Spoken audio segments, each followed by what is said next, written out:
This is Eric Besty. You probably know me from doing Planet Coaster videos, but I haven't finished any of them lately, so I wanted to do some content that's a little bit easier to make. So I wanted to start doing little coaster lists, theme park related lists, stuff that's related to real theme parks, since, you know, the reason I play this game is because I like roller coasters in real life. So I'm going to be starting with my top 15 favorite roller coasters. I've ridden 301 at the time of this recording.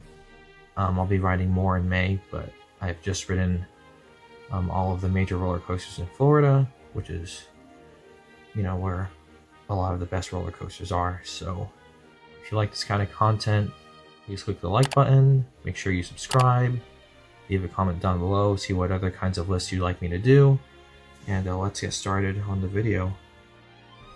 For number 15, I have Bolton. The first time I went to Busch Gardens Williamsburg was on a field trip. That was my favorite when I went to Busch Gardens in Williamsburg, and the second time I went, I thought, oh, my tastes have changed. I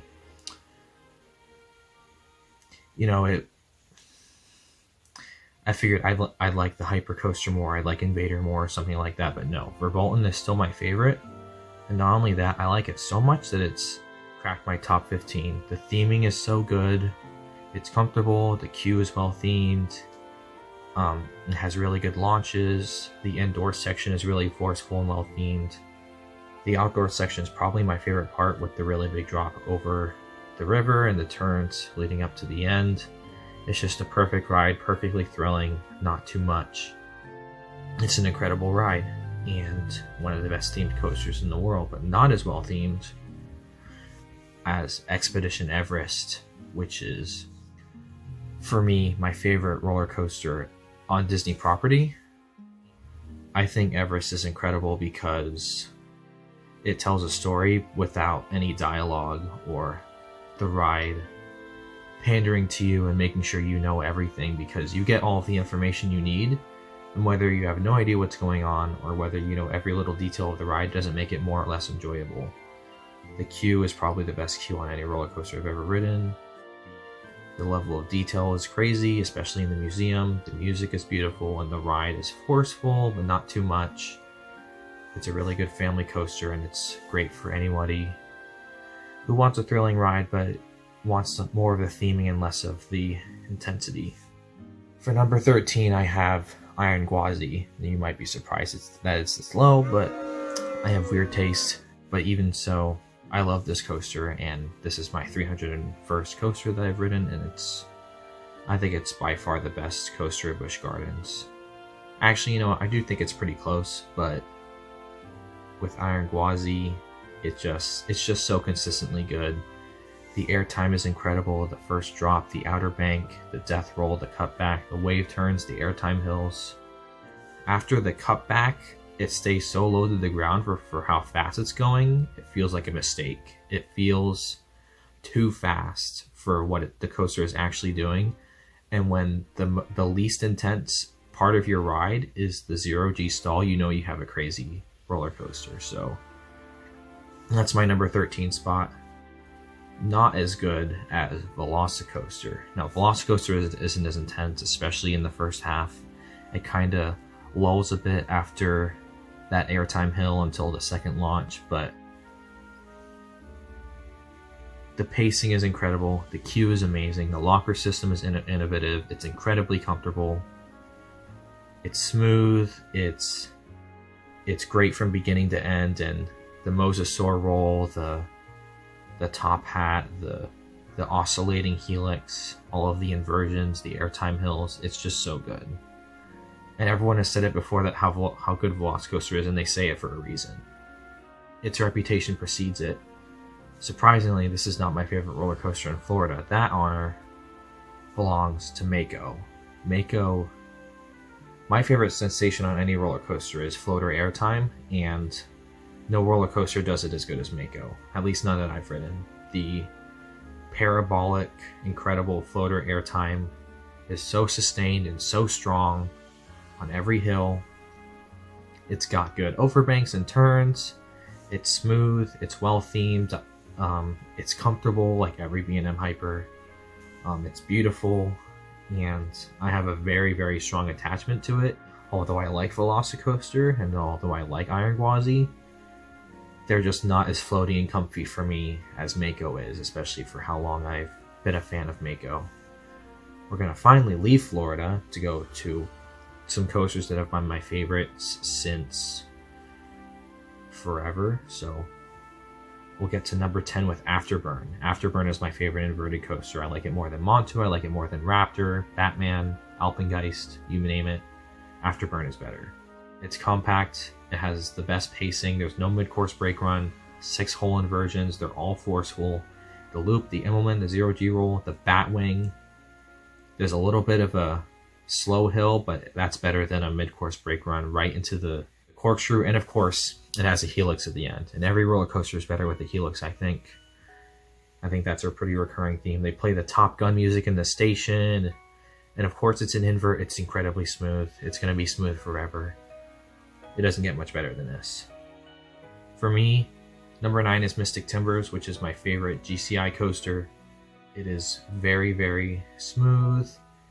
The airtime is constant throughout the ride. And although it's out and back, it doesn't feel like it because of how twisty it is. And it's got the shed, which is awesome theming at the end of the ride. It's got the theming going up the lift. It's Mystic Timbers. It's just incredible. It's out in the woods, and any wooden coaster is that's out in the woods is automatically better, in my opinion. Just like the Ravine, the Holiday World, which is the first roller coaster I rode when we went to Holiday World, and I was thoroughly impressed by this coaster. I can't really explain why this coaster is so awesome. It just is. It's got the drops. It goes faster through the woods. It's got the comfortable traditional wooden coaster trains. It's got the light spooky theme. It's out in the woods. It's got that really fast section at the end. And you're just ripping through the track through the woods at so low to the ground. It's so good. It's awesome. It's so good. But not as good as the Legend, which just feels like the Ravine on steroids. Bigger hills, bigger drops. It goes under and over slides in Splash and Safari. It's got the crazy helix that has airtime hills during the helix. It's got all the airtime at the end. It's got the curves. It's got the laterals. It's got the trains. It's newly retracked. It's got the spooky theming. And the Legend is just an awesome wooden coaster, but it's not as good as a Gravity Group wooden coaster that we all know and love. It's Ravine Flyer 2. Sorry, the Voyage isn't on here. I'm not a Voyage guy, but I am a Ravine Flyer 2 fan at Waldameer. If you've never ridden this coaster, if you've never heard of it, look it up right now. It's at a park in Pennsylvania, and it is so good. It has a big first drop, and it has 2 airtime hills that go over a bridge over the highway. And it's got all of these fast airtime hills at the bottom of the ravine. At the top, it swings and dips up and down before diving back down again. It goes up and over. I'm a sucker for terrain coasters. It's a terrain coaster. It's in the woods. It's got the trains. It's just a perfect ride. It's my favorite modern wooden coaster that exists, honestly. Now we're getting into my top 5, and I heard a few people say before that your favorite RMC is always your first, and that couldn't be farther from the truth for me. This was the first RMC I ever rode. What differentiates this one from other RMCs is the fact that it's got the Gerstlauer trains, which are just so much more comfortable. This ride really feels like you're riding a bucking bronco, and it has the overbanks, and there's no inversions. There's no dilly-dallying or creative elements. It's just a lot of really good ejector airtime from the start of the ride to the end. It's a long ride. It's got the tunnels. It's got theming during the ride. It's got the Cadillac cars. It doesn't get much better than this, except for the RMC they built right after, which I lied. I like this one more than New Texas Giant. I love Iron Rattler so much. It's not as long. It does have the inversion, but that inversion is one of the best inversions I've ever been on. You get perfect airtime throughout that, and this is an incredible terrain coaster. Probably my favorite first drop on any roller coaster. It goes to the bottom of the quarry, it goes to the top of it. It has the airtime and the overbanks, and it slows down a little bit in the middle of the ride before diving off the wall at the end. It's so good. And the trains are even more comfortable than New Texas Giant because they don't have the windshields. After that, it was all downhill from here in terms of trains for RMC, and I think that these early RMCs are just my favorite kind of them, just because of the kinds of coasters I like, and because they were my first RMCs. So, okay, my number 3 coaster is Millennium Force. Not everyone is a Millennium Force person, but I am. I love floater airtime. I love big gradual elements. I love big sweeping overbank turns, and Millennium Force has all of that. This was the first Giga coaster I ever rode. Huge first drop. So fast, such good airtime, so comfortable, so exciting. Millennium Force is the opposite of an RMC. With an RMC or an Intamin coaster, you get off tired from how intense it was. With Millennium Force, it's so exciting and so fun that you get off energized and ready to ride it again, over and over and over again. I think that's an incredible quality that no other roller coaster has for me. All right. You might have noticed the shirt I'm wearing today, and that's because we're getting to the number 2 spot, my favorite wooden coaster of all time, the Beast. I feel like the Beast is not as popular as it used to be. When I was a young enthusiast, it was the best wooden coaster on the planet. Now everybody hates it. I don't get it. You guys have bad taste. I'm sorry.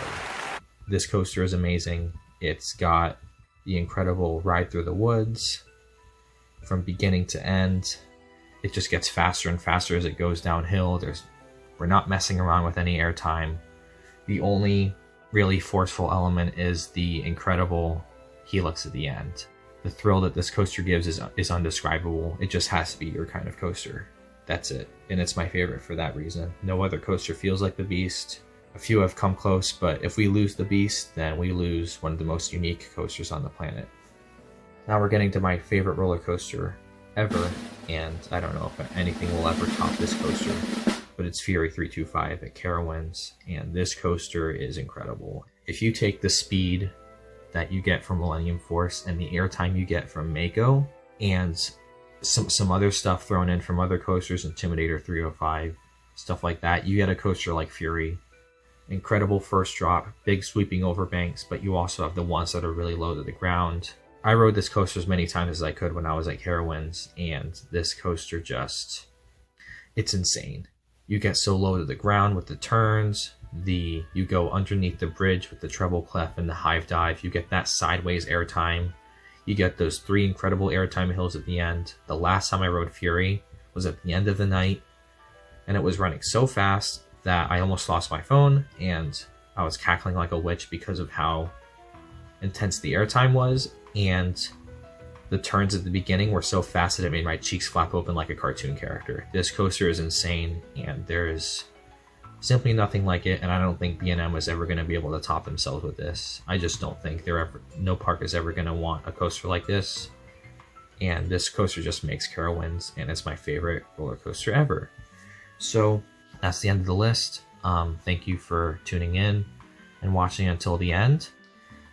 So I haven't really finished any Planet Coaster projects lately, so I'm going to be doing these every now and then just to make sure that you guys get to know me a little bit better and the inspirations I get from my coasters in the game. And I hope to make more lists like this. And remember to like, comment, and subscribe.